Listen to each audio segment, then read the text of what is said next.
कीजिए, मुझे माफ़ कीजिएगा कि हमने कुरान मजीद को चंद ज़रूरतों के लिए रख दिया।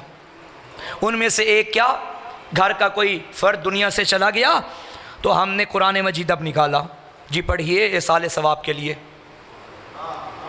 ठीक है पढ़िए, मैं मना नहीं कर रहा, मरहूम को सवाब पहुँचेगा, लेकिन एक जुमला जहन में रखिए, कुरान मुर्दों की बख्शिश के लिए नहीं आया, जिंदों की हिदायत के लिए आया है। बेटी की शादी हो रही है, बाप के घर से जा रही है, बाप आया जल्दी जल्दी कुरान मजीद लेके बेटी के सर पे रख दिया ताकि कुरान के साए में घर से चले। आगे जब अपने ससुराल के घर में गई, वहाँ सास साहिबा भी आ गई और उन्होंने भी कुरान सर पे रखा ताकि दाखिल हो तो कुरान मजीद के साए में दाखिल हो। एक दिन गुजरा, 2 दिन गुजरे, 4 दिन गुजरे, बेटी ने पीछे वालिद को कॉल कर दी, अब्बा मेरा दिल नहीं लगता यहाँ,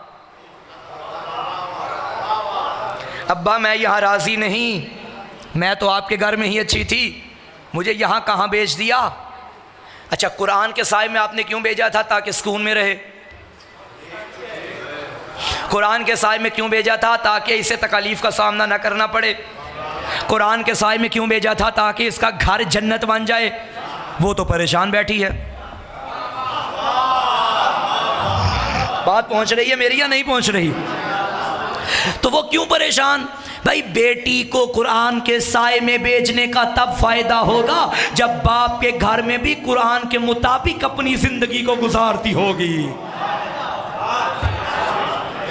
सिर्फ साए के लिए कुरान काफ़ी नहीं होता, बल्कि उसे पढ़ के उससे हिदायत लेना भी ज़रूरी है। कुरान और अहले बैत का दामन थामिए, यहाँ भी कामयाब, आखिरत में भी कामयाब। सलावत पढ़िए मोहम्मद।